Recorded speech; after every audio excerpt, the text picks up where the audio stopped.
As we all wait with great expectation the break of the year, bringing to mind all the good and great things of 2016, and with high hopes for 2017, to all my family and friends, I greet you with this reflection, with this message.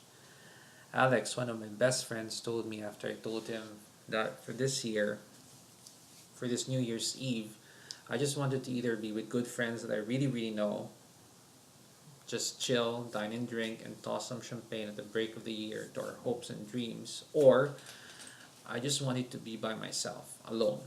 He told me that how you spend the New Year's Eve will affect the coming year.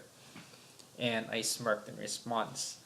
I told him, yeah, right, no wonder this year, 2016, was chaotic like a club, since I welcomed 2016 partying in a club. I told him maybe circumstances this year led me to actually try out the extreme, from the random dynamism of all the elements inside me and outside of me in a club, when all my senses are fed by all kinds of possible stimuli, regardless amongst friends, but most of all, since it's a club among strangers, truth to that theory, he pointed out, I may need a counterbalance of essential solitude. So from random dynamism to essential solitude. When I negate with intentionality all contingent elements around me and just be in my personal space and control all accidental stimuli to anything and everything ordinary, like something natural, standard, typical that you can find in your home, in my personal space, where I can bring to mind and heart, analyze, synthesize, reflect, understand, make sense, make meaning of my inner and outer self, and of course, my life world. This is not only a counterbalance, it's also a counter revolution, a contradiction to what is perceived as expected, perceived as popular, or simply put, a contradiction to what most people would do, what majority of the people would do, something common or typical that they would do. I've said last year in my New Year's message that this is the time of the year that are frantic to be with others. Many are afraid of being alone. And I said these are times when it should in fact be spent with family or friends. It is meant to be celebrated communally with the rest of humanity. I still believe this is true. But there are times also that when we need it, we need also to be with ourselves alone in solitude.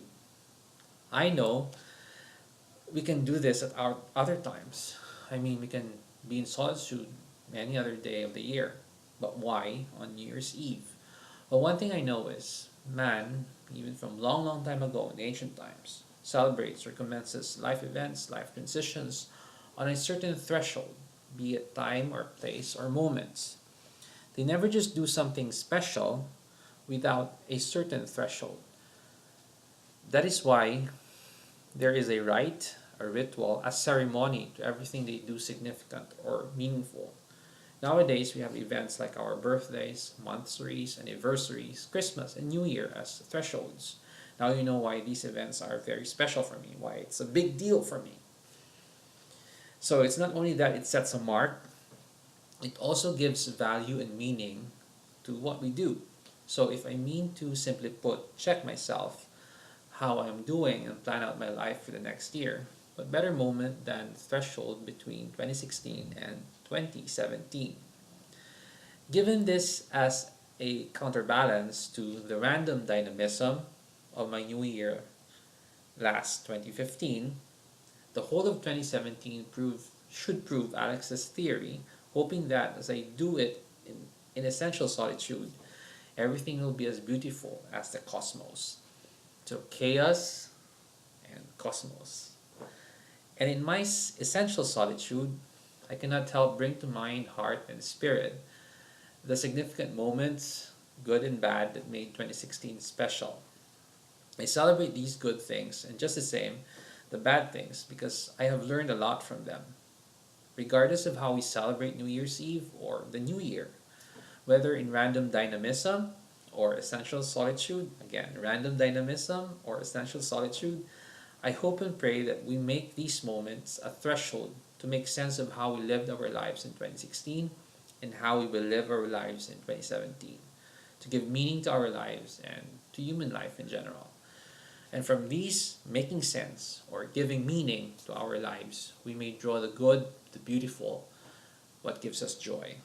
To my family and friends there back home, here in Canada and all over the world, with all my mind, heart, and soul, with joy, praying and hoping for the best, for all the blessings, I greet you a happy, happy New Year.